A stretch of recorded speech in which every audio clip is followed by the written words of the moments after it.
You ready? Let's go. Yeah. For those of you that want to know what we're all about, it's like this, y'all. Come This is on. 10% luck, 20% skill, 15% concentrated power of will, 5% pleasure, 50% pain, 100% reason to remember the name. Mike, he doesn't need his name up in lights, he just wants to be heard, whether it's the beat of the mic. Why is everything we do always train themed? I don't know. They unite us. We've had so many train themed intros these past few months. Trains and planes, man. That's what we're about. Trains, planes, and automobiles. Let's crank it back up, bitch. But when we're not talking, I gotta do the radio thing where when we're not talking, you gotta up the volume. If you're gonna dip it, yeah. Yeah, manually, really awkwardly. This is 20% skill, 80% beer, be 100%. This is terrible. I'm gonna stop. I have to end this. This is the most 2012 thing I've ever heard in my life. Throwbacks. Hell yeah. I'm talking about Rage Animals. God, I can't believe Thomas the Tank Engine remixes even go back to January 2012. What the fuck? Yeah, dude. There's a simpler time. We were talking about being That's socially wild. awkward penguins. And there's the little baby. I wasn't. His hand in a fist, and he's like, "Fuck yeah, I delivered." My wife breakthrough just made unfinded." me a not even Rick and Morty cake. What would it have been like back then? It would have been a Adventure Time. Adventure Time cake. Yeah. This would be a late era Adventure Time. Yep. Late? Yep. I thought that show started in like 2010. I guess it's probably still going, isn't it? That must be a bad place to be. Adventure Time right now. Oh no, I got it mixed up with a regular show. Adventure Time. What it was? It's Oh no, also 2010. that was right. It's no longer airing. Yep. Masaki Yusa, he ended it. He killed everyone in his episode. That's smart. Yuasa. That's you can leave an impact like that. That's what I'm gonna do during my. They didn't tell him presidency. what to I'm gonna do. Kill everyone. Yeah. Kill everyone in the United States. It'll be the last president. Doesn't matter who the best one is, just who the last one is. You just totally misinterpreted that. I did the best. I already have a text message from Mage. Uh-oh. He just sent us a bunny. I mean, Tippy, probably. Sorry, Tippy's no, he is a bunny. I got it right.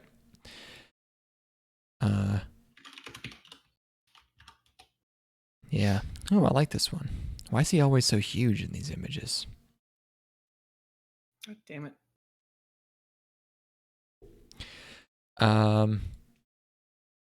You were gonna say something about your caffeine addiction. You have caffeine Oh. problems. Yeah. Oh yeah. Oh, I mean, this is probably about as bad as it's ever been. I mean, I've dabbled in really getting myself hooked on caffeine in the past. This is like, I'm going off the deep end here. It's like it's at a point where I'm starting to realize I'm like, you could totally induce manic depressive disorder if you want, because I'm drinking so much caffeine right now to where it's, about 30 minutes after pounding a knockoff Bang, I'm pretty much a golden god. And then after about an hour and a half after, I'm pretty much convinced that I am pond scum. It's pretty good. I'm really liking the roller coaster right now. It's making me think that like cocaine would probably be Stop! an attractive thing to get addicted to. Stop! It's Mage's birthday. Oh my No god. way. Oh my Our god. buddy. He's asking what we got him. This is it, baby. Yeah, we got you. We're very sorry. We got you a Koto. We got You're you we got you a fall preview. I hope you're enjoying Final Fantasy 18, Final Fantasy 21 online. All right, well, Angry come on. Mage, Don't what let's year not is be it? silly. Yeah, I hope you can drink. Yeah, what is it the big 2-1? One of these days he's gonna be like, I'm 9, and we're like, yeah, that's shit. Makes sense. I'm gonna guess he's 28. And actually, anybody I don't know older than this would listen to this. I'm gonna guess he's 94. Just gonna throw a wild number. Yes, I'm just remembering my buds from the Korean War. Jesus, Mage. What have you been? What have you seen? What have you? It is 21. Holy shit, dude! How are you? How are you even coherent? How can you type? Yeah, those words are like separate and spelled correctly. What? It should be a jumble. It should be, yeah. Oh my god. We don't. I guess we don't even know where he lives. Yeah, we do. I do. You haven't been paying attention. Tejas. No. Where is he? Or was it? No. Where's? I mean, I don't want to say. You know, he told us that in confidence. Yeah. Well, I think. Sort of. Not really. I don't know. If he is where I think he is. He's in the Southwest.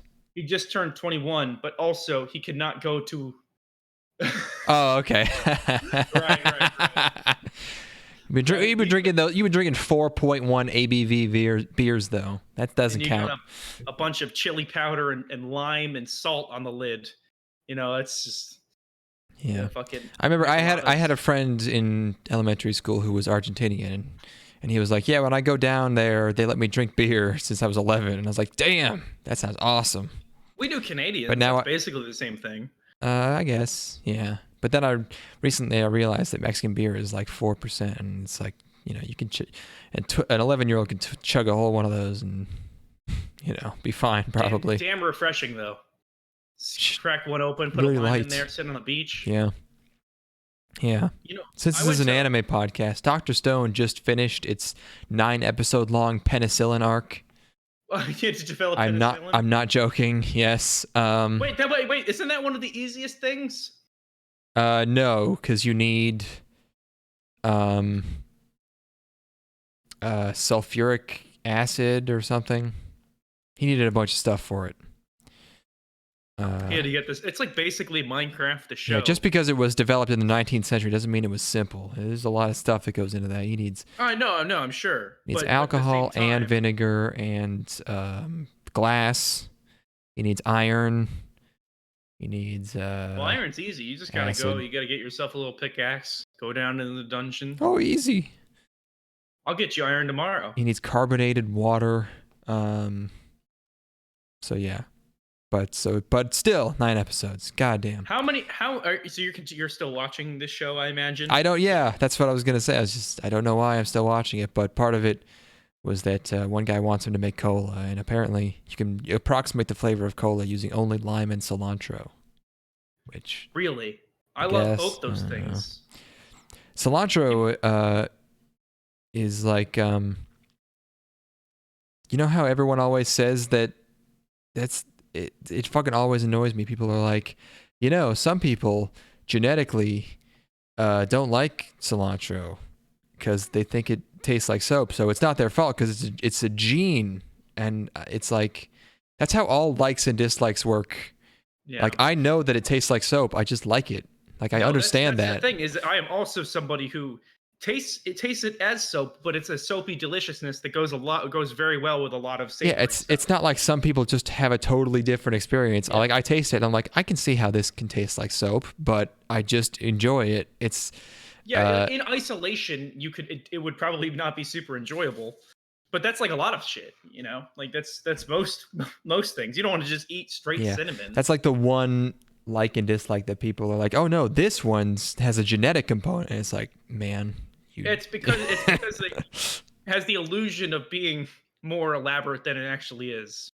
It's because they heard it once and it sounds impressive. Yeah. But anyway, horrible caffeine addiction going. Happy birthday, by the way, Angry Mage, once more. Yes. And I've gotten myself hooked on workout energy drinks, which have like 300 milligrams of caffeine in them. And I'm drinking like 2 a day now. Are you working out 2 times a day? Here's the thing: is that I'm not. This rolls over into days where I'm working out as well. Yeah. Like yesterday, I woke up, immediately pounded one, and then when I was on the road, I had to stop and get myself a Monster Zero Ultra, one of the big ones with the resealable lid because I was working. And then I got back and had a Red Bull. So I've just been, I'm on the edge. And I was thinking like, I should see what cocaine is like, because Stephen King's best output was when he was on cocaine in the 80s. Yeah, So I'm 2 degrees separated from Stephen King, and I finally got to mention Maximum Overdrive, and the person close to him did not know what it was, and I was like, "You have to." I was like, I don't think he remembers making it, but it's a good movie. It's a great movie. It's fun, yeah. Here's the thing is that I don't know if you can really go wrong with a Stephen King adaptation, because worst case scenario, it's going to be entertainingly bad. Like, I thought the original Pet Sematary was a great time. I had a wonderful time watching. That was fun. That's a fun to watch. Yeah. Yeah. Man, that new one really passed everyone by. That's the reason we watched it, is because that new one, which I did not have any interest in seeing, made me want to watch the old one, which I had heard so much about for so long. Kind of like with It, Sure, yeah. Where people aren't turning on, and people like think that original It movie is good now for some reason. There was some fondness for it before, I think, but yeah. I saw the new It movie. I saw the It Part 2, and it's literally the same setup every single time. Because this is the part 1, they're kids. Part 2, they're adults. Yeah. And part 2, they're like, oh shit, it was really successful because it's basically Stranger Things, where we've got kids in spooky situations, and we can't just do an entire movie of adults. So what happens is the adults all get together, and then they have a falling out and split up. Mm-hmm. And while they're all split up, they have a spooky flashback to a creepy thing that happened when they were a kid. Yes. And the setup is identical every single time. Yeah. And it's executed the exact same way every time. Mm-hmm. And then they get to the end of the movie where they fight the monster. And the thing is that I liked it way more than the first movie because it was dumber. It was like a monster box, basically. It's like, okay, we're going into a creepy situation here. Like, they didn't have any sort of errors of it being like nostalgic or interesting. Was it still a crazy alien spider? Yeah, it does go crazy alien spider at the end. It's not as... It's not claymation? No, that's the thing, is that it's not like a cool not animatronic, but stop motion monster. Yeah. It's just the CGI monstrosity, which is cheap. It really, like, it is the least fun part of the entire movie this time around. And I also thought the first one was pretty bad, but whatever. This is not an It podcast. It's the podcast. That made sense in my brain. There you go. Fall Part 2. 5 people watching somehow. I put some tag in the video description that got an extra... Oh, he's gone. Never mind. Fall Part 2 of anime. It took us a little while, but we're here. And we're going to talk about the shows we watched. Starting with, I think our first show is Fate Grand Order. Yep. Now that we're Fate spurts, Since it's Big Boy season, have you been going to McDonald's and making a lot of grand orders? Have you been... That's good. That's no. what comes to mind every time I read that title. Yeah, there's also Big Order. Remember Big Order? I don't know if you watched the first episode of Big Order. I did. But I think I remember.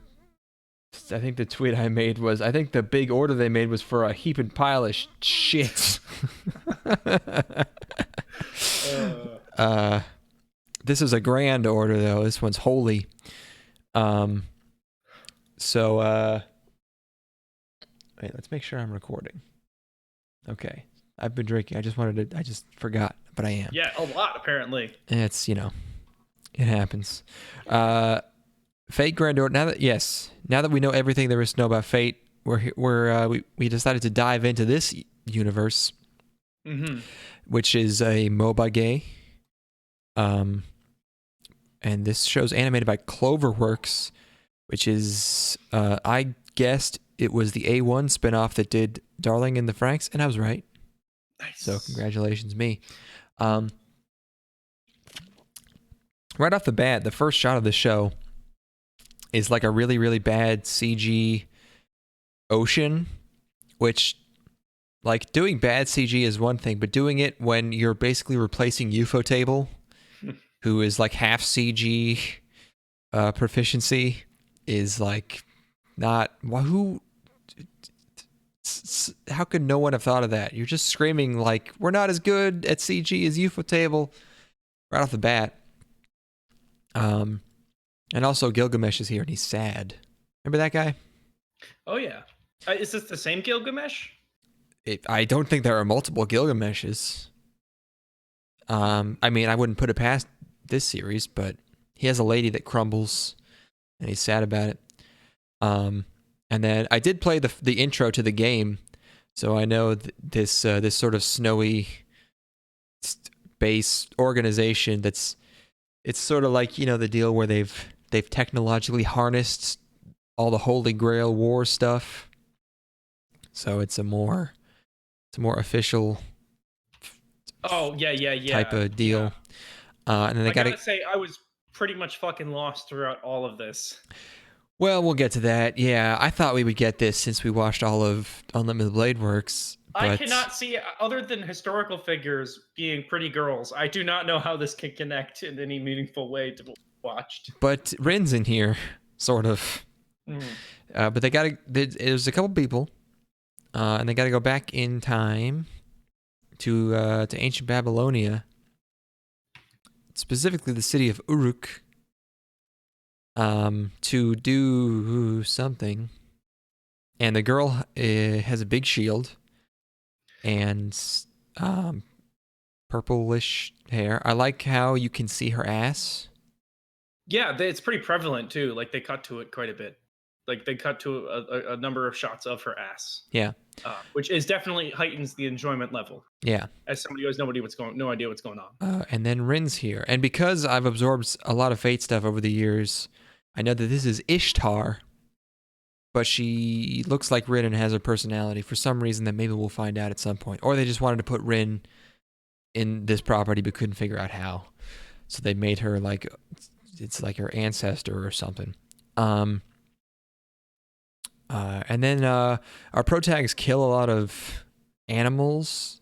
This is where it becomes a blur for me. And yeah, obviously it's like in the game these are just generic mobs, but I was hoping like it'd be funny if it was like, guys, those weren't monsters. You just killed 12 endangered Asiatic lions.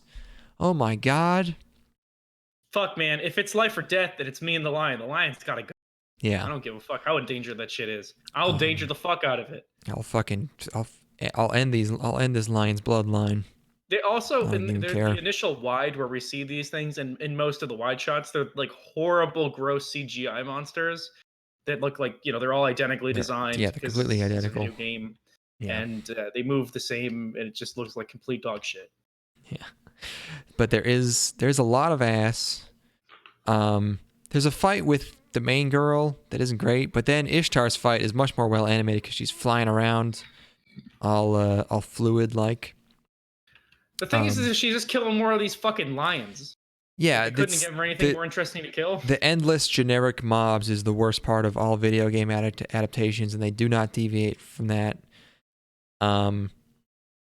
It's I don't know why. Like, no one's gonna be like, wow, I know these cookie cutter monsters. I fought 18,000 of these on my phone while riding the Densha.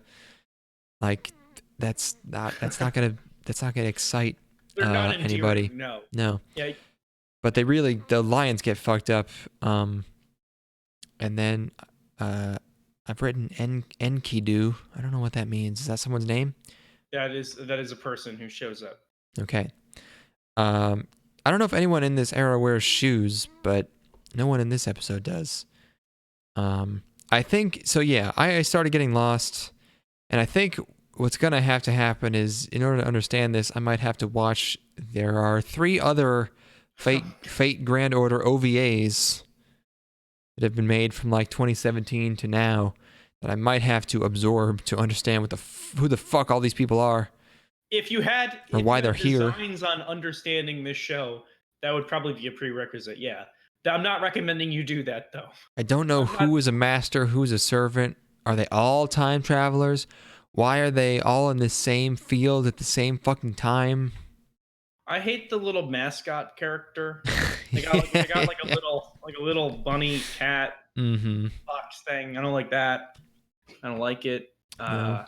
It's like, it's just, it seems like what Fate could be. You know what I mean? It's like how Fate it kind of succeeds, I feel like, in spite of its premise. This is like that taken to the extreme, and we're so many adaptations removed from the original source material, which I'm sure this is also based on an LN or something. But like, No, it's like mobile gay. It's gotcha. Oh, but this is gotcha game. Okay, right, yeah. So I can It's understand the biggest how gotcha we in the end up here. world. Yeah. Yeah, and I don't like it. I did not like it. We get the weakest handshake in all of fiction between the main character and this Shih Tzu looking lady. Who knows Gilgamesh somehow. I don't know who the Mage King is. I like that. I don't know if he's even in this era. Because they go like look over a cliff. They walk 5 feet to a cliff face and look out over this wall with thousands of like little animals, or thousands of troops storming it at once, and it's all out of focus and way in the background, so you can't like make out any of the action that's going on. So it's not impressive at all. And also the numbers seem to be like more than contained by the wall. So like, yeah, there's a lot of forces out there, but they're not any serious threat. I don't know. And then the opening plays and it's Unison Square Garden, which is very much the wrong tone for this show. I don't know why they're playing. This is like a medieval, or not even medieval, ancient battle fight show, and they're playing this like jazzy rock band. It's weird. They're also the characters. They do this crazy sweeping, like kind of helicopter crane camera move, and the characters aren't like keyed in properly, so they kind of like slide around a little bit during the move, and it's pretty jarring. So it's like, if you're gonna go for that, you need to at least nail that. Like, you gotta sell me on the movement at least. So they didn't do that. And then it cuts straight to like the title card at the end, and it was very silly. That being said, I do love the subtitle "Absolute Demonic Front Babylonia." That's a great one. Great subtitle. They really do it right in that Fate series. Yeah. Zettai Maju Sensen Babylonia, Absolute Demonic Front. That's some good shit. Yeah. I don't know what I mean. Front is always a good word. Demonic, I get, and then just add an adjective in there. Whichever one you want. Absolute. Total would have been good too. Total demonic. Total demonic. Right. Totally Demons, the new show from Cartoon Network. Yeah, I would have liked this if I understood it. Maybe. It's animated all right. I have a hard time seeing myself just dealing with the same mobs over and over again. Huge fucking no for me. So. Yeah. It doesn't demonstrate the creativity you need to adapt a mobile game into a show. Next up is another thing that I may never understand. We're back on. Wait, hold on. It's not Kono Ototomare time yet. Yeah, it is. Oh, well, that's not the order my screenshots are in. Interesting.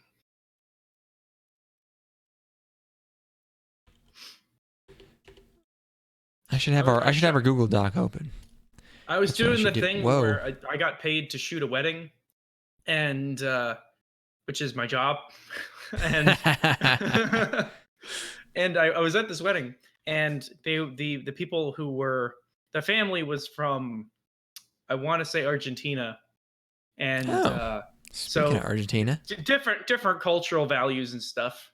And they're like, okay, and he's like, we got people from all over the world. They're just fucking the kids. Like, okay, well, it's a different cultures, different strokes, different folks, So, like, we got family here from Italy, We got family here from Germany. We have family here from Japan. And when he said Japan, the dude who was visiting, or like he lives in Japan. He's Argentinian. He pulls his eyes back to make like a horrible anti-racist character, and everybody, the laughter was uproarious. It was, I was like, what in God's name have I stumbled into? What the fuck? And like what the bride side of the family, which was the Hispanic side, was so into it, and then the other side. Did you laugh? I mean, I did not laugh. I was just so shocked because I haven't seen that in public since like sucker 2006. And then the other side of the family, which is white European, was just like, eye rolling and like, I don't agree with it, but of course. But perfect. Yeah, it was really something. I have not seen that from in very long time in public. Hell yeah. It's time to return to the scene of our fucking psychosis, the root cause. Yes. And catch up on Kono Oto Tomare season 2. I have not been the same. Now, yes, season. No one cares about this show, but it is the source of our greatest segment. So we had to figure out what the fuck is going on in the show. So recap, what happens in the first season? It was like a delinquent and someone got murdered, like his uncle or someone. No, there's a break-in. I don't think he got murdered. Oh, okay. Yeah, I thought there was a death. Might have been maybe there was a death. I think the uncle got beat up by some other delinquents. Oh, maybe he just got beat up. Yeah, they broke into the music club was delinquents. And it fucking freaked us out, especially the promo art. So we returned. It's still a manga. It's still Platinum Vision. It's still horrifying. This time there's Koto rape. Now that we see them as faces, everything they do with these string instruments looks particularly menacing. And really the highlight of this one is that one of them almost falls on a girl, which makes it look like he's trying to assault her. This is the assault that opens up the episode. Yeah. Delightful. There were some other stuff going on here where I think they just cram a whole lot of shit into these episodes, and that was part of the thing that fucked us up last time. Was that like it has this crazy emotional roller coaster and whiplash. Yeah. Where it jumps between all different kinds of scenes really quickly. And here, I don't remember as much comedy in the first episode of the show, but in the first episode of season 2, we get a lot of like chibi humor. And at the same time, we've got them at like the most intense point in their entire Koto life at this point, where they're performing. It's the regionals or something probably. Which something I have to appreciate is that the regionals, it looks like there's nobody fucking there at all, which is appropriate for a Koto performance. That's a good detail. Yeah. And also like they go outside at one point. They're like at an exterior of the school or whatever concert hall they're playing at, and it's also barren. There's nobody around at all, which again is appropriate because who's gonna fucking go see this weird ass instrument get played? Oh yeah. I can't remember. I don't know if I've ever done something like this where I just watch, the middle of a show.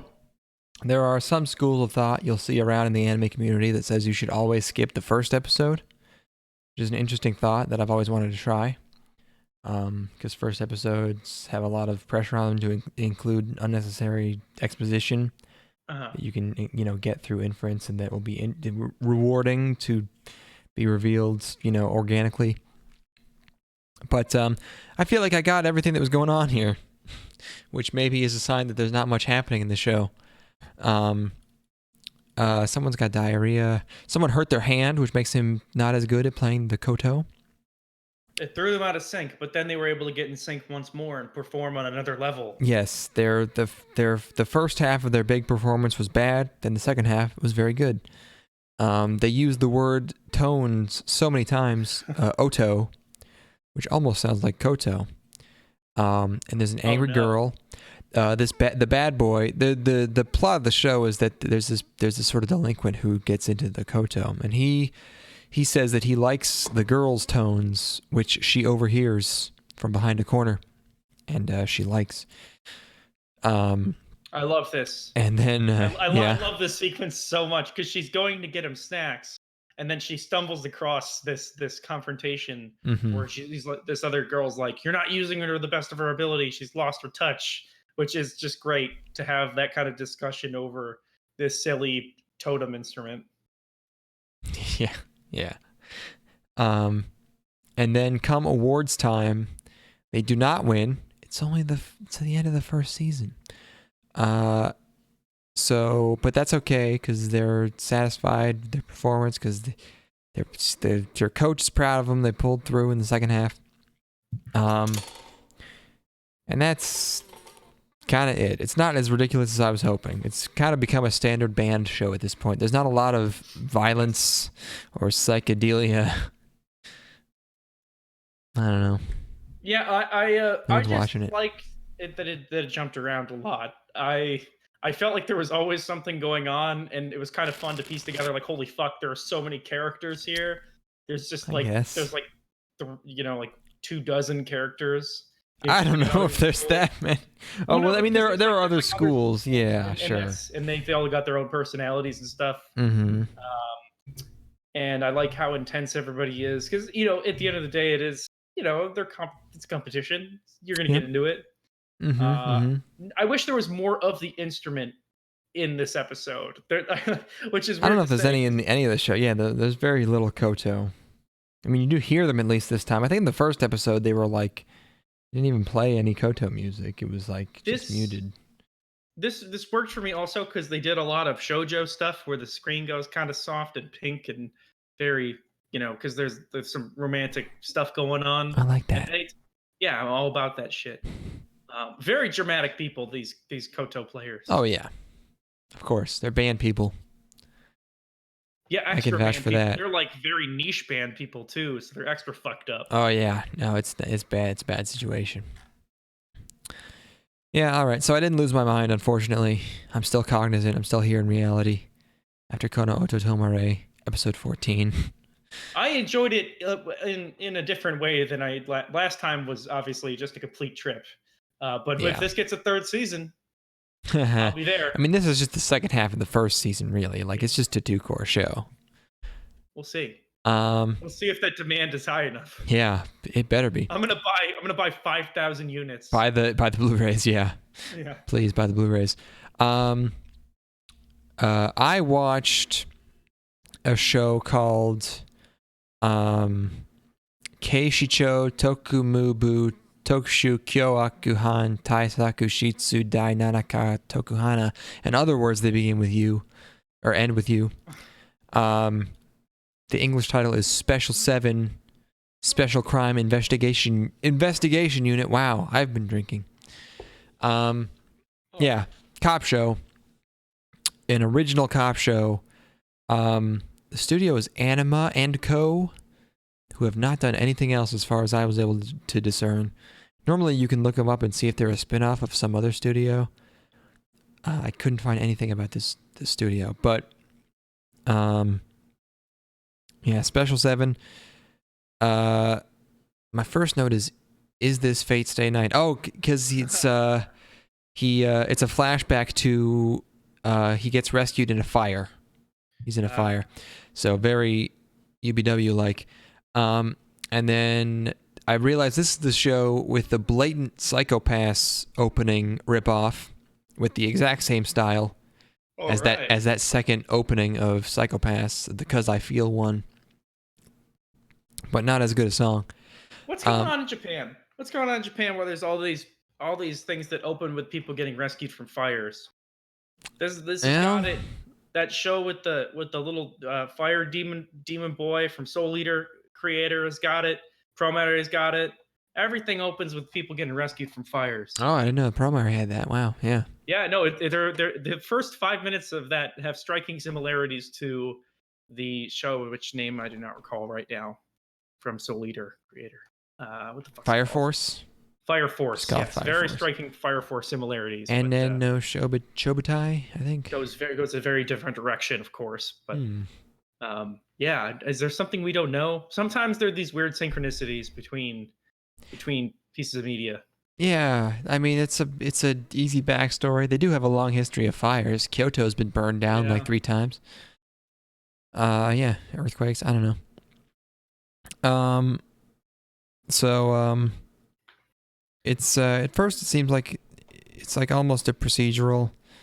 Um, and then they give you the backstory, and then it stops copying Psychopaths and it starts copying Kekai Sensen because it's a city where monsters and people live together.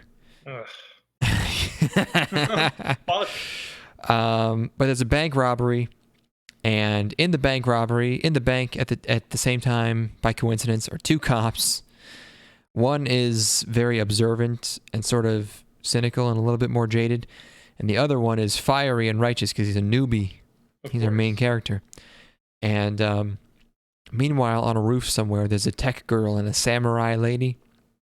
So and they're part of the Special 7, and which is a special crime force, and they have a commander who gives them orders, and his eyes are closed, and he's in an office, and I wonder if he is all he seems.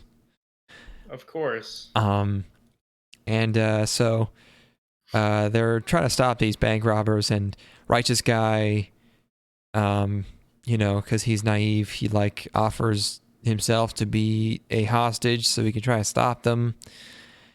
And it's a more dialogue heavy show, and thankfully the writing is actually all right. It's just like these cops, and they're talking things out and reasoning out the situation, very calm, and it kind of works. But he's riding through town with these bank robbers in this like armored car, and and they shoot him at one point, but he has magic bullet imperviousness. And then the not Sacred 7, the Special 7, they blow up a bridge to stop this bank robbery, which seems like something you wouldn't be allowed to. Counterproductive. Yeah, I guess It couldn't be robbing more money than that bridge they're costs. robbing a gigantic diamond. But then again, I guess they've stolen high-tech military equipment because they're like mercenaries, so maybe you'd be willing to blow up a bridge for that. I don't know.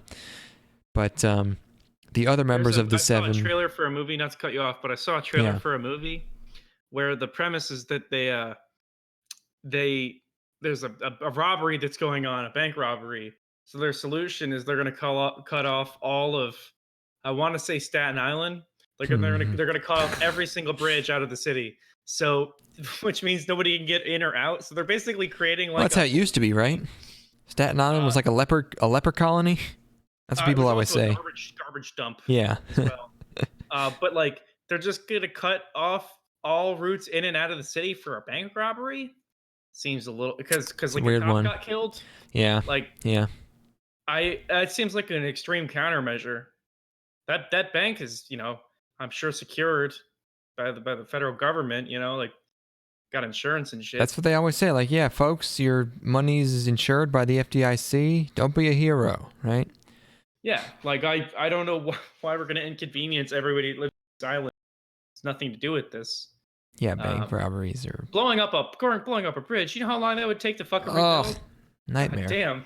But then if they have highways, they have an entire fucking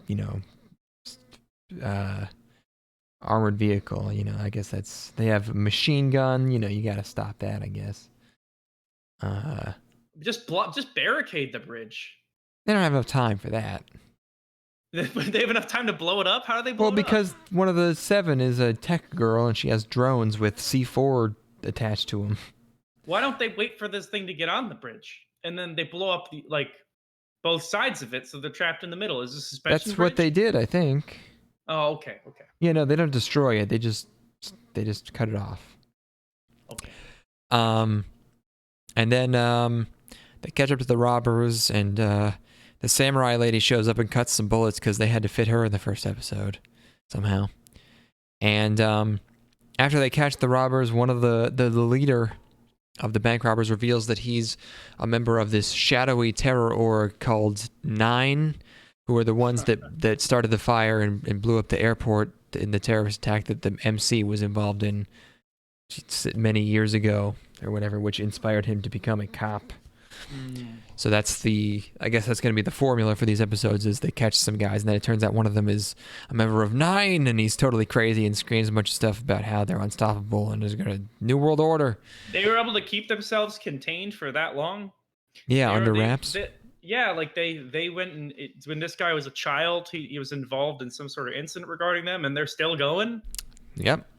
You give up. They're underground. Too good. They've been operated for at least 15 years. Like fuck. Well, they went into hiding. Maybe the airport thing drew a lot of heat. Too much heat. Too much heat. Yeah, and they're like, we're gonna wait for 15 fucking years. Usually these people only like have that kind of 10. patience. Or maybe even fewer than that, like 7 or something. Yeah. They're like Tekashi 6ix9ine. That's the real motherfucker there. He's not even going into witness protection. He's not going underground. I thought he was. I thought there was a day where it was like, nah, he's not, but then he is. I don't know. I think he's still staying above ground, man. He signed funny. a huge record deal. Signed like a $10 million record deal. You can be in witness protection and still have a record deal. Like, you just don't reveal where you recorded the, like it doesn't. I love that video of him running so much. Oh God, with that gun. His running's ridiculous.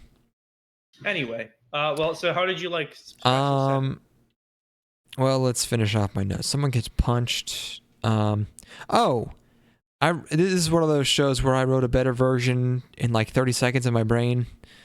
Because they were trying to figure out who they knew someone like working in the bank had to have been working with the robbers, and I said that it should have ended with the rookie, with the cop being the traitor, and it turns out the other cop, the emo guy, and the 7 are the real main characters, because that would have been actually good, but no one has any fucking balls anymore. An interesting so twist. Nothing interesting happens in this But what episode. if he was a double traitor? Just do something, goddammit. Yes, do anything. Anything, it would be fine. And it's like only he and the head honcho are aware of the situation. But it turns out he's exactly what he seems, and this random guy who was just a hostage on the truck was the real traitor. Yeah, no stakes. Fucking whatever. Yeah. So, and then surprise at the end, he gets transferred. He works with the 7 now. So, I don't know. All right. Good name. Special 7. I'm part of the Special 7. I solve crimes with the Special 7. Can we take a break for a second? Oh, I also have to pee. Perfect. What song should I play? I'm just gonna play the meme song, the elevator music. There you go. I don't even know what I'm talking about. What do you mean? Well, there you go. It sounds like you got a plan, man. I'm not gonna cut you off. I'm not gonna be like, don't do that. Okay. One of us has to come up with a song. Hold on, I gotta turn it up. Be right back, folks.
And we're back.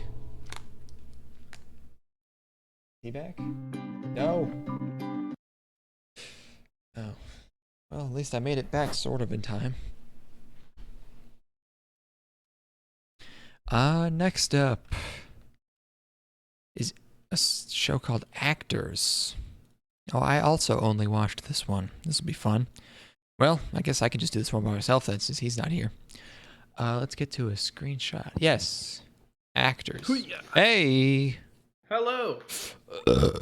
I also just watched this one by myself. Ugh. I'm polishing out the last of the gin I bought while we were in Japan. This is the last glass. Oh of my it. gosh, year-old gin. Yep. I don't remember you buying gin in Japan. I guess you did buy got it at some liquor. Airport when we were. Oh yeah. at the duty-free store. That's funny. It's good. You can get it here now though. So, Oh, finally, nice. it came over like a month or two. Oh, cool. So, but anyway. I watched Actors Songs Connection. The gimmick, I guess, is that it's Vocaloid songs performed by popular male voice actors. Okay. But except Sugita isn't in it, so I don't know who the fuck these voice actors are. When I think popular male voice actors, I think fucking Tomozaki Sugita. Where is he? And it's by Studio Drive, whose only other credit is their only other credits are for music production. But I guess I guess they just learned to draw for this show. Fucking I don't know. Multi-talented. Yeah. Oof. Can't box these fools in. So I thought it was just going to be like a boy idol show, but then there are like ghosts. The main character can see ghosts. It starts off with an alarm clock, which is not only a trope, but my boy has a cactus right next to his alarm clock, which He hits the cactus, huh? I don't know if that's, but and then the opening plays, and like you can tell they're voice actors because they're not even great at singing. And then it's just like he eats breakfast. He has a tsundere Imoto. They break the third wall and mention that she's running to school with toast like it's an anime. Mm-hmm. He goes to a new school. There's some guys in a singing club or something. One of the guys in the singing club is trying to find. They want permission to sing one of the Vocaloid songs for some school thing, and it turns out the Vocaloid artist just goes to their school, and they don't make a big deal about it. He's just there. It was very weird. And main character's sister's in the hospital, and he's thinking about his dying sis, and he's on a riverbank, and he starts singing a cappella. And one of the other guys walks by him and is amazed. And it just happens to be the song they were trying to get permission to sing. And then he sees the ghosts, and they're kind of freaky, actually, and it was kind of weird. And then at the end, there's another boy they introduce who's like a hikikomori, but he's like the panopticon kind where he has cameras everywhere and he's like spying on them. Boy, I've never been more glad that I don't watch all these shows. You're welcome for not Thank you. Yeah, shout forcing out. this one on you. But yeah, it's a Moe Boys show. It's not very good. Yeah, I mean, if they're not even great at singing, and your show's called Actors. The main one, the blue-haired one, is like his singing voice is totally different from his speaking voice, which is like very off-putting. But I guess technically he can sing. Would not recommend this one. Yeah, I think I made the right call by listening to you. Which I did not do about a future show. Yeah. Let's talk about Babylon. Babylon Blood Clot. Yeah, Rastafari. That's not what it's called. That's wrong. This is the second show with the word Babylon in the title this season. And that is it's interesting. Another cop show. It's a novel series, books, animated by Revoroot, known for Fooly Cooly Alternative, and that's it. Their intro, Not even is progressive. Hilarious. Every single time they're. Well, that's the weird thing. They have the same intro as Mappa, I think. Wait, really? Someone else uses that motorcycle intro, so they must be like a Mappa spin-off or a sub-studio or something. I just couldn't find any information on them. It does use the exact same one. That's so fucking weird. Yeah, so they must be a Mappa spin-off, and they also use the white highlights on characters, you know. It doesn't even look like their intro doesn't look great. I don't know why they use it, like as if it's supposed to be like an impressive thing. Also, just reusing the one It's that is long and also used for awkward. Mappa is strange. Very strange. Every time it comes on, I was like, "Oh, what's going on here? Why is it so?" Oh,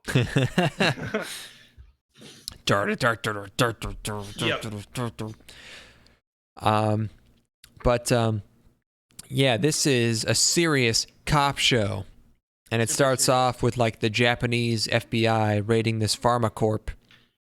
And this is how you know it's serious and for adults, is because there's a short intro. 30-second intro, I think. No, very short OP. Serious anime for grown-ups.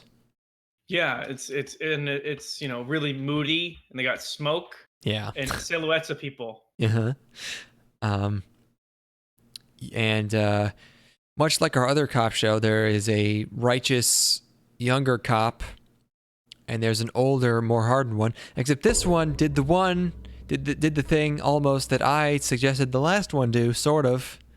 Except instead of being a traitor, he fucking hangs himself. Which I don't know if there was necessarily enough tells. I mean, That's the point. There were no tells, as he was fucking murdered. Yeah, right. He's murdered, but like, it's just so blatant. You don't think the guy would be a little bit more cautious given the situation? But that's the thing, right? Is that suicide can be very sudden and unexpected, but also it can very much seem like his enemies. It's there's a lot of this show. It has real world parallels. Yes, justice for Jeffrey. Justice for Jeffrey. I still haven't forgotten. Everybody else forgot. The world moved on, but we can't. Yeah. I won't. This show's very topical. It was probably animated before Jeffrey left this world, left us. Was taken from us, actually.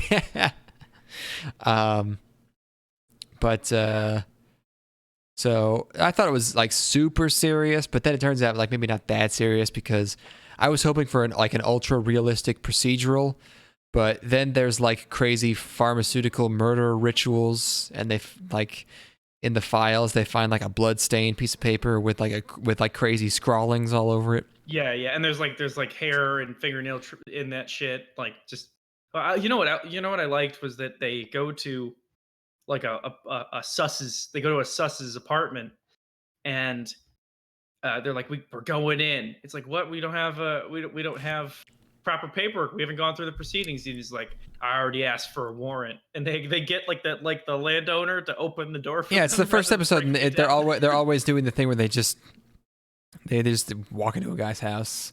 Yeah, but like, instead of breaking it down, they have somebody unlock it with a key. Sure. Like, well, yeah.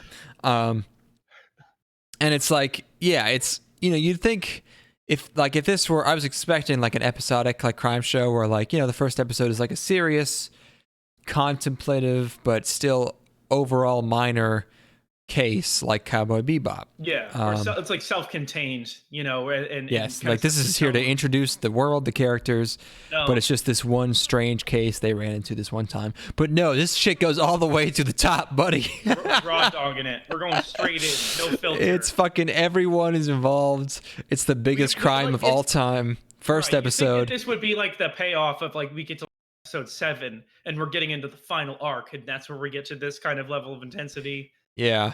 Nope. They're giving us that dick right from the beginning, which means where does the show go? That's what I'm saying. Yeah, I tweeted like these guys are gonna sue God himself. Like it's the first episode. They've already got a prime minister candidate who's assassinating people, and he's in cahoots with like a construction union and of the pharmaceutical corp in a child prostitution ring, and it's a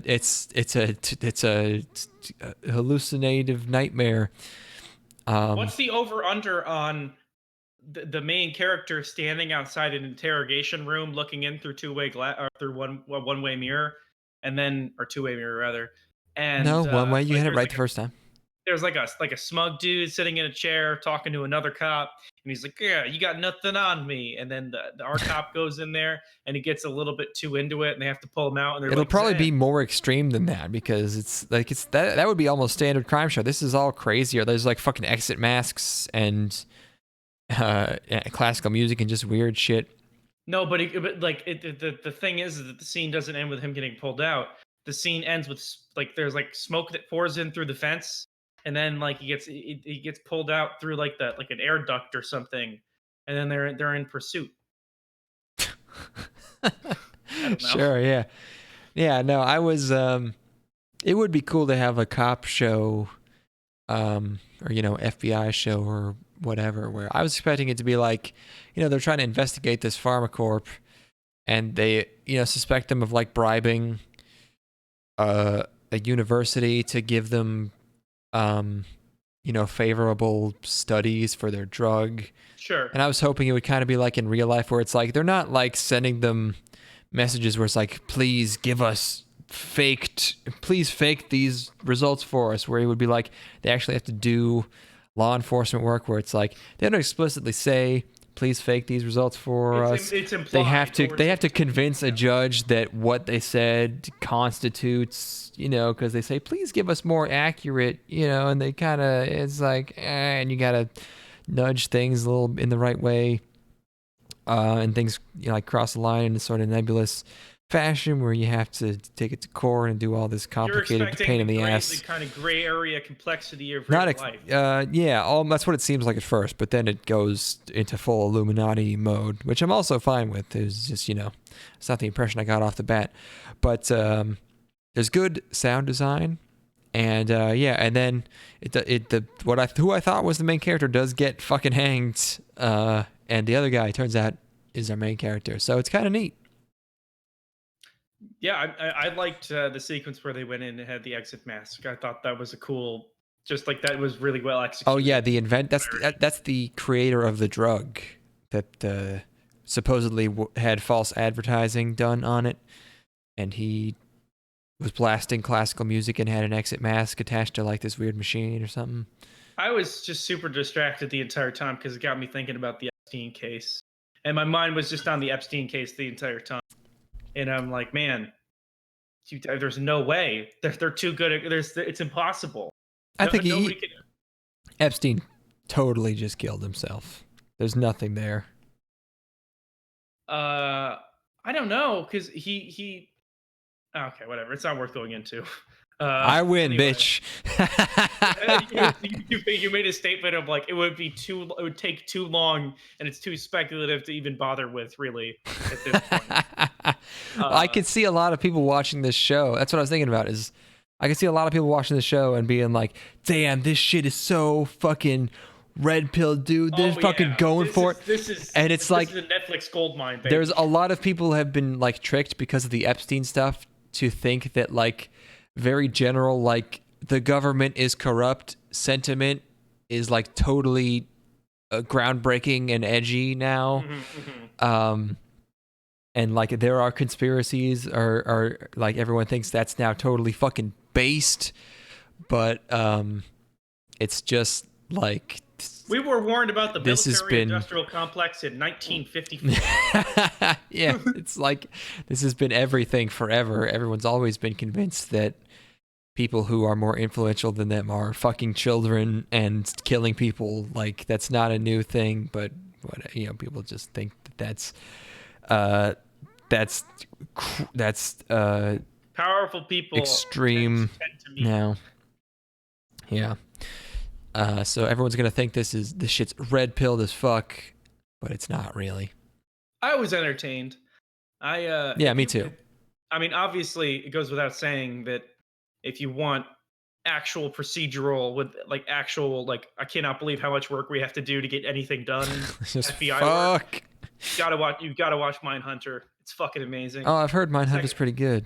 The second season of Mindhunter is just fucking outstanding in that regard, as far as like just the way that you have to put so much work in to get anything done, and even then nobody will believe you. Yeah. So because it's, you know, you're all of it is so speculative and coincidental and shit, and the system is designed to be as conservative as possible, because you can't just go in and start fucking with people's lives. Yeah. And how that slowly takes over your own life because you can't separate your work life from your home life. You gotta watch it. It's great. Great show.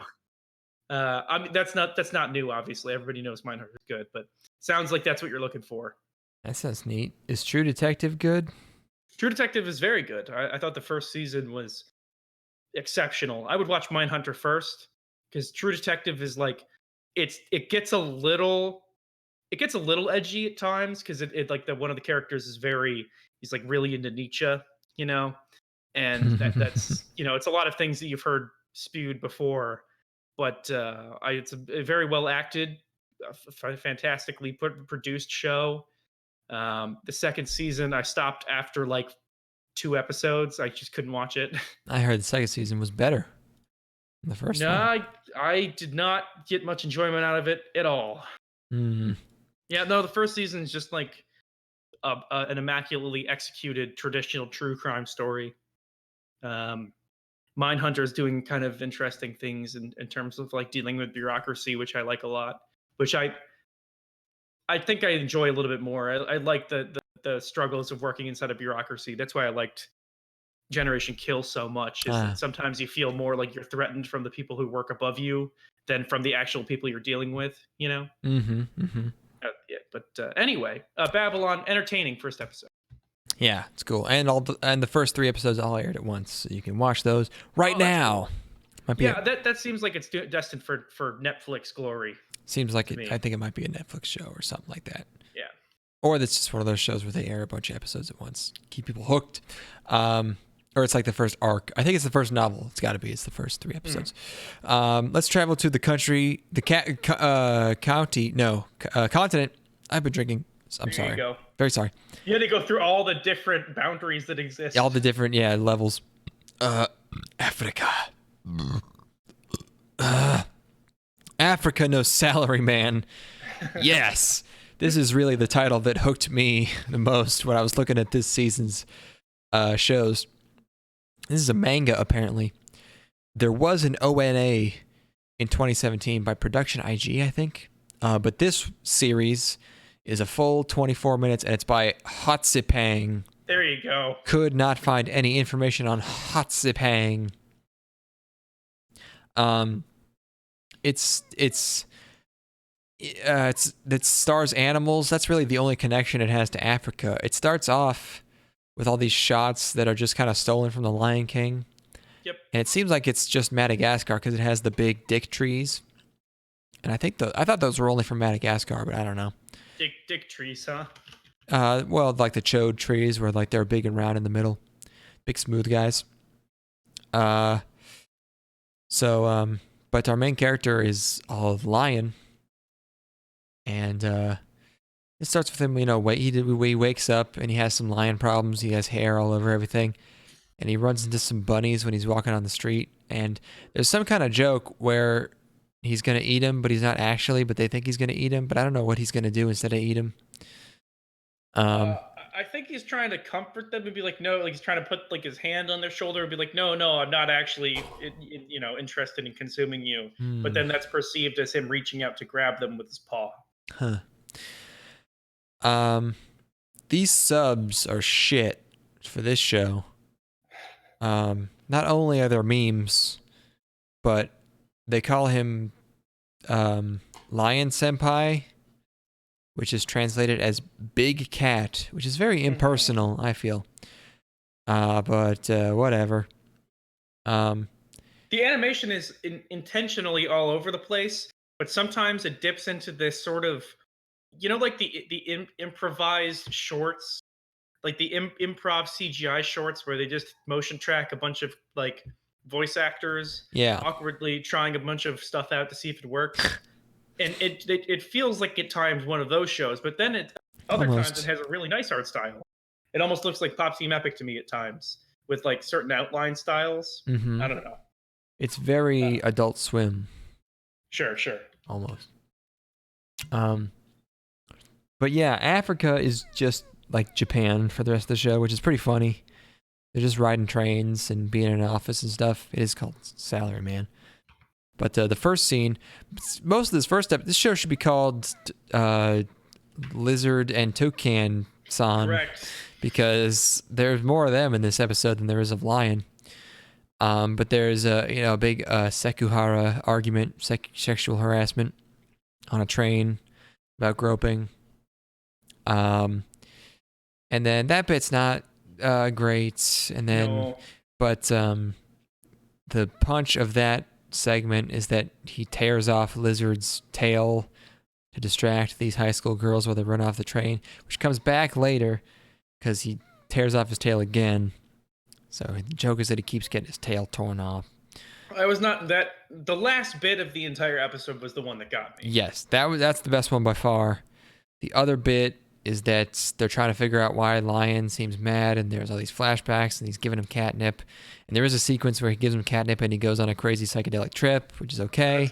That's good. Yes. But it's like, okay, whatever. And then the last segment is when Toucan goes to a mixer, and This is excellent. everyone else, all of his Toucan friends are paired up with a pretty furry girl, and he gets paired up with a pig who can't talk and is just a pig, which is the best bit by far. And she's just like slobbering and spilling shit everywhere and being disgusting. The best part is that it sticks to the landing as well. The punchline is also fantastic. The punch of that one is very strained, I felt. Really? I thought it would work seamlessly. It made no sense is the problem. So, like she ruins his handkerchief, which I don't know if handkerchiefs can actually be $300, but his is. So yeah, at the end, he's sick of this pig bitch, and then he overhears someone saying that she's rich. So he decides to put up with her, but then it turns out that it's not a lady, it's actually a literal pig, which is, it's just someone's pet, which is just a weird, like they literally say her name at one point. No, they say that she's late. They don't ever address her as that name when she actually enters the establishment. But he overhears someone saying how she's rich and how anyone who marries her is going to be, and it's like, why would they? Talking about the character, not necessarily the pig. Yeah, it's just weird that they don't bring up. Also, does the pig person have a pig pet? Well, yeah, it's a weird Pluto situation where it's like, yeah, this animal, even amongst other animals, is an animal and is of lower intelligence. It's a weird one. But yeah, it was they had to avoid so many things to get around, to get to this punchline that this is just a pig. But it is still funny, so I don't know. There's some really great direction in that scene. Like when he's starting to lose his patience, it does like this little like zoom in on him, where he's like hitting the table, and it's making because he's a CGI model at this point. It's making his model like freak out and like become spiky and shit. It looks like a Death Grips music video or something, and or like the music video for I think Black Skinhead by Kanye West, but whatever. Oh. And then there's also like this sequence where he becomes like a super simplified version of his design, and it zooms in his eye, which is like really freaking out and spiraling and going crazy. I think whenever it's not in the weird sort of gross CGI model mode, I'm pretty much in with this show. CGI isn't even that bad. But I have a bad taste in my mouth for that particular look because of those shorts that I've seen before, which are in that style. Oh yeah, and the animation is actually comedy. decent when it is animated.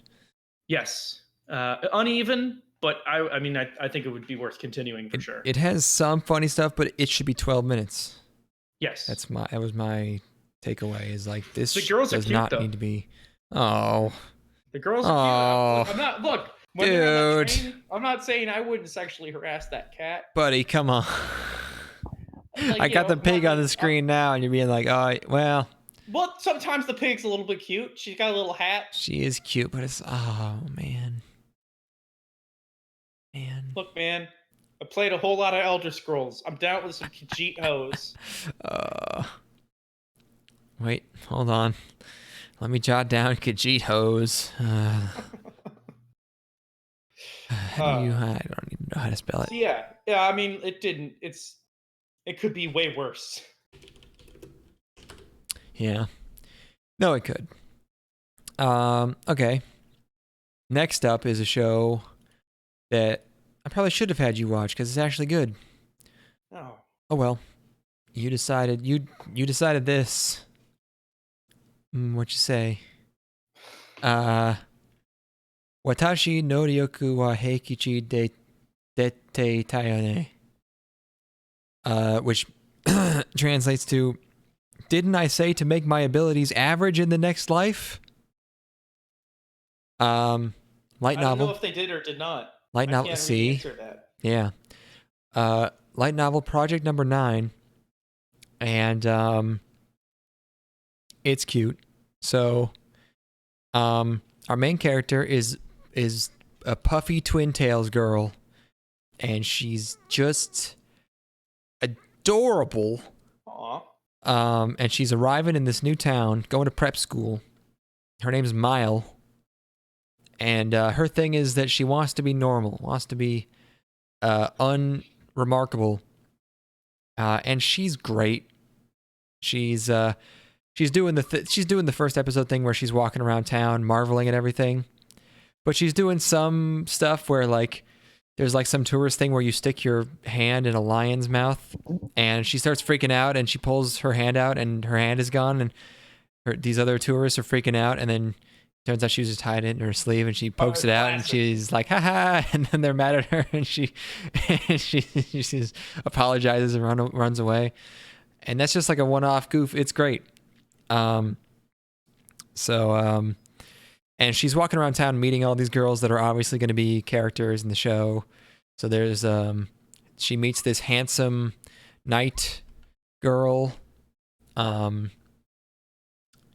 she meets this tsundere witch who's basically Kyoko from Madoka.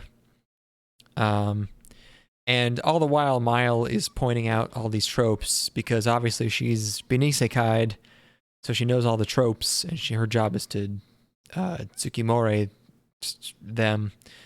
And she also meets this very kind booby lady who seems like she might be a pickpocket up front. I don't know what her deal is. She like pats her butt and then disappears. Sometimes you just gotta cop a feel, dude. Maybe. That's true. I agree. And there's also all the while there's this invisible entity that Mile is talking to that we're not seeing.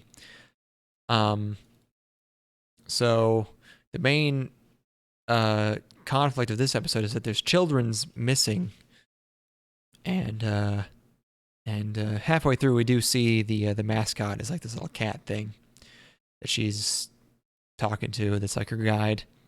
And is also made of nanomachines. This is scientific isekai. What? Yeah. And we do get her backstory. There's a really quick flashback. It's almost She's like, so puffy. right? It's almost like they're ashamed of the isekai stuff because it's like they're just like really quick, like, yeah, she's a Japanese high school girl. Yeah, we did the truck thing. She got hit by a truck, saving a girl. She died. Whatever, go back. So they're like really rushing through that one. So the young girl who works at the inn she's staying at goes missing along with the rest of the children. So she decides to go out looking for her, and she walks into the seedy part of town and gets saved by the handsome night girl. And then she saves the handsome night girl because her magic is super, super powerful, which people have been noting throughout the whole episode, is that she's this really young looking girl, Mile is, but she can do crazy magic. And all the girls that she meets meet up to save these kids, and along with the witch and everyone, and the booby lady whose name is Pauline. Oh my god, what is this, fucking Mario? Yeah. But they're still looking for Lenny, And they make some child rape jokes.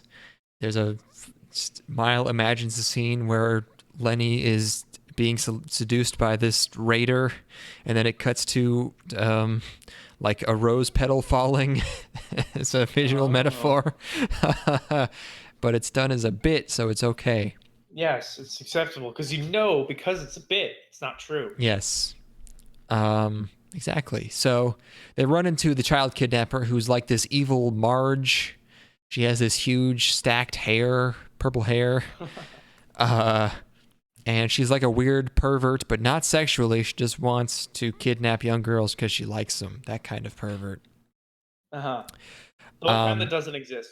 And she really likes Mile and marvels at how flat she is, which makes Marvel so mad that she goes Super Saiyan and blasts the side of this building out.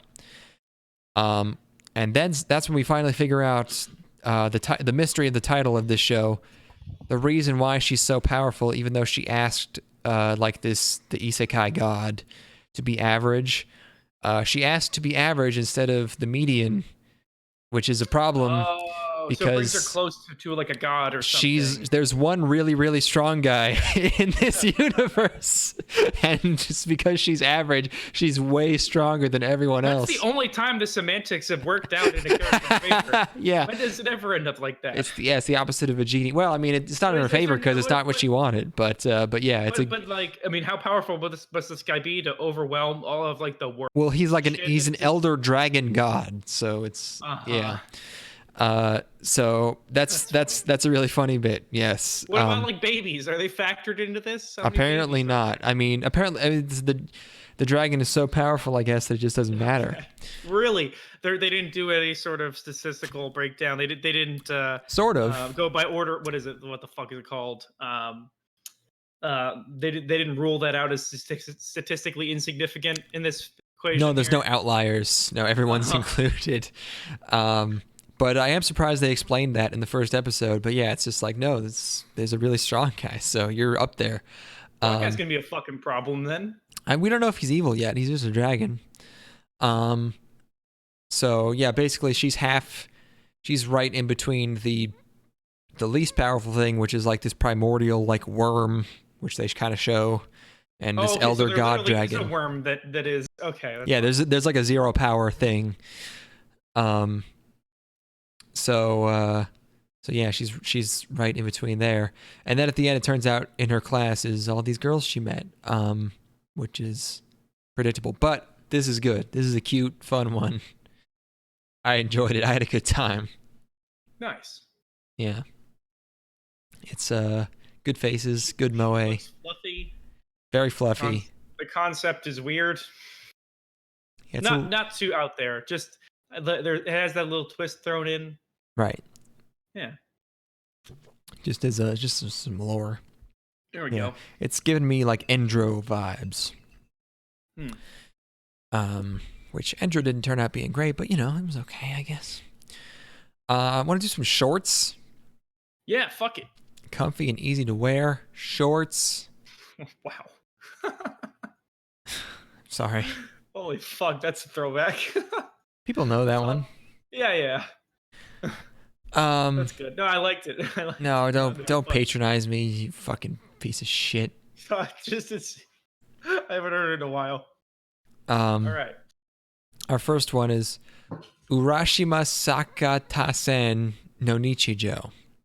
Yes. Daily lives of Urashima Sakaten. Just the average day of one of those people. One of those people. You don't want to know what they get up to. Oh no. Yeah, I knew this was Boy Idols or some shit. It's apparently a real world 4-member male vocal unit. And I watched this entire short, 4 minutes, and it was the only show of this entire season that I forgot to write down the studio for. So I was watching the next one. I was like, oh shit, I forgot to look up the studio. I was like, it doesn't matter. This is a fucking piece of shit. Who cares? And then that like really anal part of my brain was like, oh, what if it's like Gynax or something? And the main part of my brain went, So I looked it up, and it's Gainax Kyoto. Keeping up that legacy, baby. Oh yeah, Everybody said that all the talent left. What do they know? the first Gainax thing since fucking the Subaru Pleiades. show. Yeah, Planets or Pleiades. Yeah. Yeah, Gainax Kyoto is here. And this boy idol group, their names I looked up. Their names are, there's Senra, one word, Shima, Ura Tanuki, and Tonari no Sakuta. Tomorrow's Sakuta. They got pretty. I don't know what that means. When you're signing all those autographs, your hand's got to be hurting by the end when you got a name like that. You gotta sign it TNK. Yeah, I don't know. TNS. So I was expecting this whole thing to be chibi. I was right, except for like the intro. They're not chibi in that one. I don't know why. But there's sort of like a normal guy, and there's a hungry guy. There's an Elvis guy. Then there's like another he was an guy. Elton John guy. What? Seemed a little bit more Elton John to me. Elton John is sort of Elvis. Elvis John. Elvis John. Anyway, Elvis was definitely a John at certain points. I have nothing to say about this one. There's 4 boys in it. Yep. They got different personalities. That's true. They are all transfer students to this school. They are chibi boys. It's the 4 minutes long if you include credits, opening and credits. It's like a minute-long intro in this 4-minute show. Yeah. Yeah. There's a Tanuki. He's got a leaf on his head. That's good. It is good. I like it. I don't like it, actually. You don't like it? That specific, I don't even remember it, so I guess technically I don't like it, but it's not I dislike it, it's the absence of like. Okay, it's neutral. It's like just F hex code. Yeah. No, it's all alpha. Oh, gotcha. 000. Okay. Yeah. I also had an opinion in which I forgot I watched this. Even though you watched it like an hour ago. Yes. I'm bringing endorsement. Nice. The highest of praise I can give it is that I don't remember watching it. Cool, man. All right. The other short is called Tenka Hyaken Meiji-kan e Yokoso. Welcome to the Meiji-kan. This is probably a MOBA gay. I'm gonna go definitely. Adapted by Leiden Films, 3.5 minutes. The best part of the show is the subs. This is one of those times where these subs are fucking bad, and by bad I mean amazing. They're perfect for this show. Holy shit. The subs have to be seen to be believed. Oh man. This first episode here is about cute sneezes. I guess the theme is maids. They're all maids. And one of them has a bottle of pollen. I don't know. But the subs, man. Fuck. Which subs did you get? There's no group name. There's just the name of the show. Okay. And it's in this weird, sort of Surely that is not the case. Yes, exactly. Stuff like that. Yeah. Here, I'll just play the first episode right now and read you some of these choice lines. I didn't actually think this show looked that bad. The show doesn't look bad. No, the art style is acceptable. Yeah, no, like they got like kind of like the soft sort of outlines where it's swords with the line. appearance of maiden. That's one sentence. It's factual though. It is factual. They got sneezes. The appearance of Mitsurugi. We're trying to accomplish a large change. Wait, so they're That's right, based into on maid the outfits. they're based on swords, not based on the swordsmen. Yeah, I think. Oh my god, that is. I think they are swords, probably. That's so specific. Why not? Do we have images? What is of these happening? swords? No. I mean, I don't. I'm gonna find out if we can see what these swords look like in real life, and I'm gonna see if they look like. Yeah, I mean, All right. Wait, Nick, give maybe me one they're- of the girls. Give me one of the girls. oh, okay, here. I mean, okay. There's Horinuki Masamune. Oh, Hori Masamune. Horinuki Masamune. Sword. Is it a sword or is it a person? Oh, okay. Masamune. That's a different one. Spell that first name for me. Horinuki. Horinuki.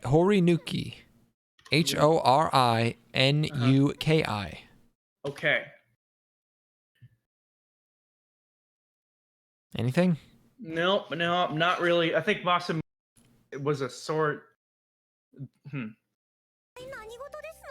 Let's see. He was Japan's greatest swordsmith from the year 1264 to 1343. That makes sense. Okay. Huh. There's also Tsukashi Masamune. I think those are different styles of swords Yeah, that exist. that makes And sense. okay, and then these are just made by Masamune. Okay. Hocho Masamune. Okay, so they took some liberties. They took some liberties with what these They gave girls him. look They gave like. him belly shirts. Yeah. Yeah. I'm not sure Masamune designed his swords to look exactly like that, but I'm sure it was similar. I'm sure that was his intention. They just didn't have the technology. Yeah. It's like, what am I supposed to? It's like I don't Gemini wanna Man. cover up the entire body, but they need to have some of their body. They need to have some clothing on. God, I'm And- gonna be in Austin for a whole week. Can we watch Joker and Gemini Man while I'm down there? Fuck, we'll double feature them. Man. We can- We'll each drink a pitcher of beer and we'll slam both those movies, son. Oh God, I'm psyched.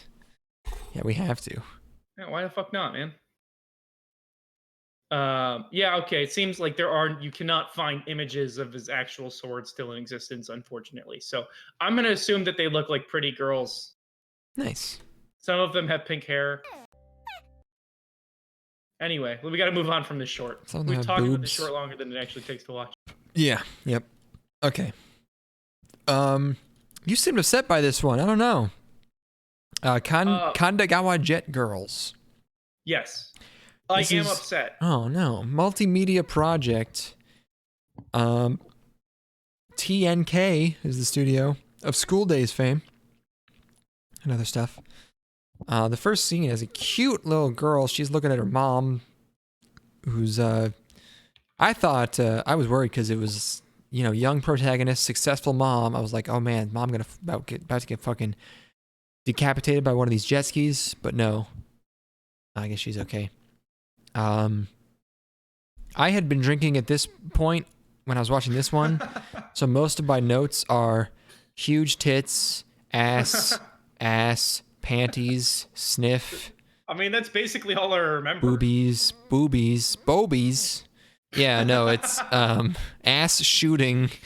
Yeah, this show was a lot more sexual than I thought. I guess Look, than I anticipated. I like dumb fake sports shows. I like them. It's not even I fake. like- It's just jet ski racing, really. But It's they got just that guns. But they got guns. they also have guns. It's basically a PS2 game that someone wished existed. Right. And I like that. I also like it when my dumb fake sports shows have gratuitous fan service in them. A lot of panty And shots. Yeah. This hits the fucking mark for me, where you've got girls who are way too into the sport that don't exist to the point where they have like VR setups in their apartment. And then the VR isn't real enough. She's like, God damn it, the simulation isn't right. Yeah. Like that's exactly what I want, and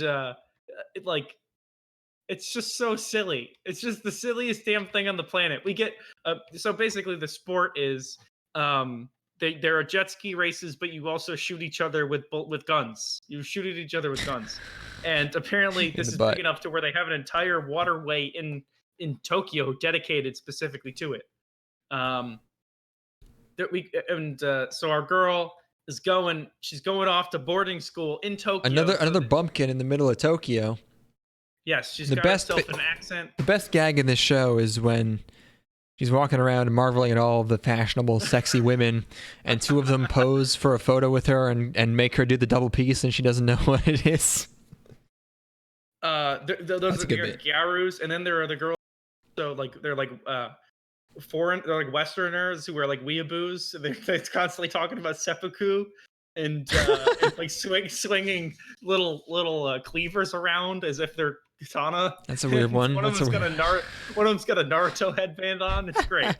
And so, yeah, we beat all of the opponents in one fell swoop, and they've all got their little quirks and you know are really silly and overly tittied, which is great.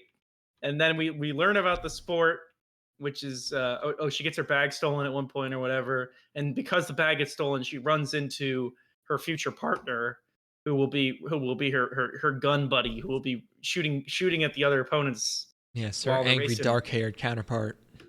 And then there's a bumper, like one of those little eye catches, where it's just the main character, just full on. She's all fully nude. Yeah. She's got a shirt on, but that's not covering much at all. And she's in some sort of ecstasy. Where I'm like, oh, this show is like this. We're full on ecchi here. In which case, my enjoyment doubled, because I'm like, it's gonna be extra stupid. See, you said you didn't like it. You said, how dare you in our How dare you Google not sheet. tell me to watch this? I did tell you to. I literally told you to watch it. You did not. It was not in the document that we share. What? It was not listed as watch. It was not listed as Oh. watch. I had to go of my You own volition decided. to find it. Oh, Yes. okay. What made and, you watch it then? I looked at the art and I'm like, this looks like, and I also read the synopsis of like the stupid fake sport, and I'm like, I need this in my life. Yeah. I want to watch big titty hoes shoot at each other with guns. And it ends up delivering 8 times over, because we get an actual race, because one of there's like a snooty school, like a girl's from a snooty school. Oh yeah, she's got drill hair, and she has a friend with a huge rice ball. She's thick. Uh, and they're trying to kick her new friend off of the waterway because she's fishing. She's like, get out of the way, plebeian, because we're here to do this super important jet race thing. Mhm. And she challenges our main character to a race for rights over the waterway. And we get I don't think it's happened quite yet, or no, it happened earlier. We get so this is, what the fuck is the name of this sport? Oh God, I don't even know. So this is jet race. It's probably jet race, yeah. And so we have ourselves in the last minute or something of the episode a race where our main character is piloting in a very awkward CGI sequence, piloting this very stupid looking jet ski with the other girl on the back, and the bad girls are shooting at our girls, and apparently if you get shot, your clothing starts to fall off. Specifically in the asshole. Yeah, she gets shot right in the fucking groinal region, and it makes her pantaloons fall off. When they're putting the outfits on, and first of all, there will be nudity, but they want you to buy the BDs. Buy the BDs, baby. But the zippers automatically do themselves, which is funny. Yep. And they are living together. They are on the same bunk. The main character has very potent baka energy. Yes. Just sort of annoying her the whole time. There's a lot of weird foot animations. Feet dancing around. And then the last shot is this episode ends on a beat to be continued, as if people are here for the plot, which I thought was very cocky and funny. Cocky, no pun intended. But there's a camera shot that goes between both of their legs, and we get like little flashes on where their genitals would be, and the camera just rides right up their ass cracks into the face of our main character, which then we cut to be continued. Bravo. As if she was receiving some sort of a shot. Yeah, it's poetry. I loved watching every second of this. I don't know if I did an adequate job of explaining it, but dumb fake sport with a really stupid looking jet ski and gratuitous ecchi sequences. I love it. Basically, if you missed that volleyball show, here you go. I thought it was from earlier this year. It turns out Harukana Receive Summer 2018. Oh my god. Pepe Hourglass JPEG. It just keeps going, baby. It just It keeps never comes fucking back. going. Yeah. I biked every episode of that show. Now my bike is gone. Soon to be replaced. It's not going. It's on the further, way. big boy. Yeah. I hope that not every girl in this show has big titties. I like big titties as much as the next guy, but I also like variety. I would like some girls with medium sized. I hope you're ready for Assassin's Pride because I think it's been lovingly dubbed Flat Assassin's Pride or Assassin's Flat or something. That's your flat girl show of the season. And it got a lot of marketing. I hope it's good because there's nothing really to watch this season so far. I don't know what the fuck I'm going to watch besides Noriyoko, maybe Babylon. I don't know anything else. Hopefully, You gotta watch those Jet Girls, man. Come on. hopefully Azure Lane has enough boner bait. We haven't gotten a Rifle is Beautiful yet. Or No We have Guns not gotten Life. no Guns Life. Rifle is Beautiful. I've decided that a flat chest is more feminine than tits, and I will not budge on this. Oh Lord. On this. Our biological programming is being rewritten. We're being deconstructed. I got you, man. I will. I am started drinking spitting those in the dark face of beers. God. I'm Drinking those dark beers. I'm rewriting reality for myself. This is how I know I'm not a true alcoholic, because I actually tossed out a dark beer because I'm making beer vinegar. I took a trip to my local beer store where I bought this hard cider that I'm drinking right now and my 40s. And I bought a Doppelbock and I poured it in to a jar with some apple cider vinegar, and I'm going to make some malt vinegar to dip fries into. Oh, that sounds great. Apparently it's even better than store-bought malt vinegar. But it's basically malt vinegar. I was really proud of my point that flat chests are more feminine. I don't know.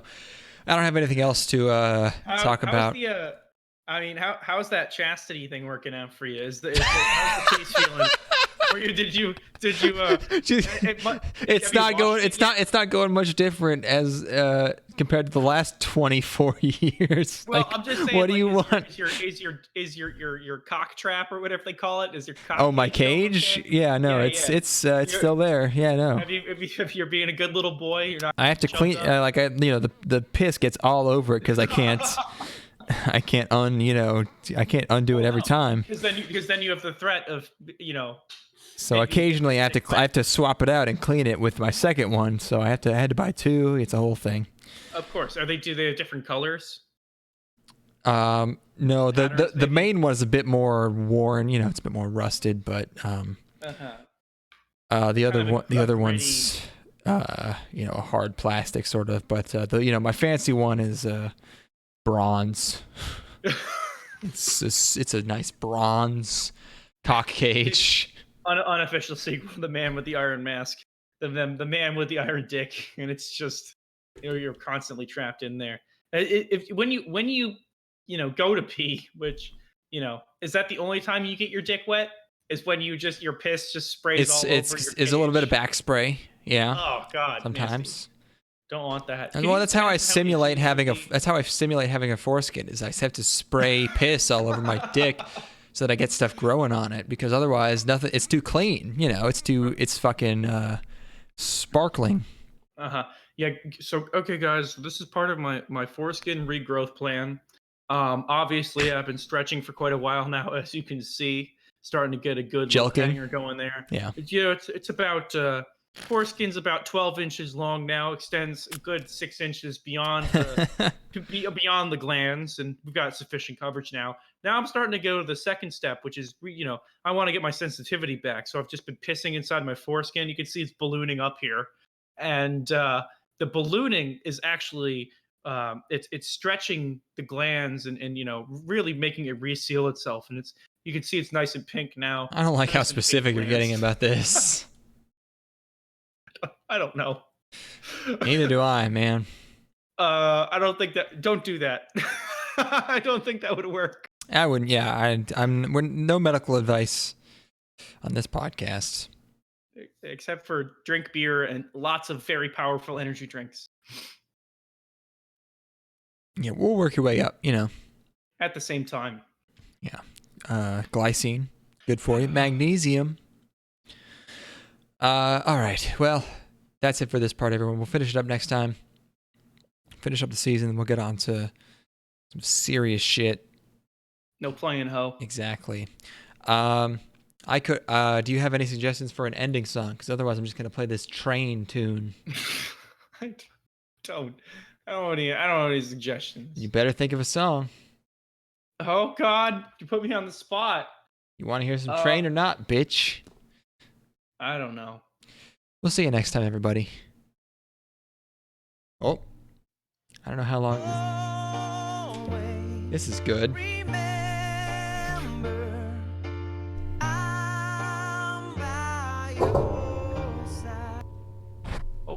Oh my God, I hit the pause button with my chin. That was not on purpose. Well, Such a shame that you had to go. So much more that I'd like to know. So Oh. many things you forgot to show me how to do. When times are hard, I forget you're gone. wait. Hold up. Yes? Have you? So we watched Suicide Squad together, Yeah. and that was a fever dream. Yep. Have you seen anything about that Birds of Prey movie? I saw the trailer. It seems like they're going a similar direction. Yeah, basically. And also that version of the characters are going to be in the next Suicide Squad movie as well. So Oh, the Suicide Squad? yeah, she's going to be in the Suicide Squad as Harley Quinn. Sure. What the fuck is that about? How the fuck are they gonna merge that shit? Man, That Warner movie can't Brothers, get made, right? they'll do anything they can. Like they don't care anymore. Well, yeah, they're gonna throw everything they possibly can at the wall and just assume people will go into the based on name recognition alone. I mean, I'll see the fucking Batman I already know I'm going to like the Joker at least somewhat. So it's like I'll see Yes. fucking Robert Pattinson and Batman. So like they got me for that. So Yeah, I'm Yeah. honestly way more intrigued with what they've got going on at this point than Marvel. Because their yeah. shit's like, just I know what I'm getting out of Marvel. well, just with- DC has always been they're the only ones like capable of making good films. They just haven't been doing it, but they have the source material there because they have a Well, they've got great comic history. Yeah, they you know, actually very good have- stories yes, exactly. and you know in depth, you know, characters with depth and Wow. intriguing. Watchmen But- by Denis Villeneuve. Yeah, I mean, I'll have to see how they did with the fucking Doom Patrol show with with Brendan Fraser. Wait, oh right, he's in that. As a huge fan of Doom Patrol, I'll have to be the judge of that. I'll Oh, I'll man. watch the first episode and bring that to the next Good time. luck. I'll tell you Yeah. how that went. I think you don't actually see him on the screen. I believe he plays Robot Man, so you don't actually see him. Mhm. But he's looking good. Brendan Fraser's Yeah. looking better. No more alimony will do that for you. Yeah, he's everything's turning up Brendan. Everything's coming up, Brendan. Yep. Hopefully they let him make another Mummy movie. Oh, they got to reboot the Mummy. That's got to happen, right? Yeah, he's the Mummy this time though. Although what they could- the last Scorpion King probably came out like last year, you know. That's true. There are probably like 4 direct to streaming Oh, yeah. sequels. You know, there was a point in time they kind of missed out. He did look like he was embalmed because he was so gross and bloated. He was he was despondent, maybe. Anyway, that's all I had. Brief All right. talk. See you Let's next leave it time, there. folks.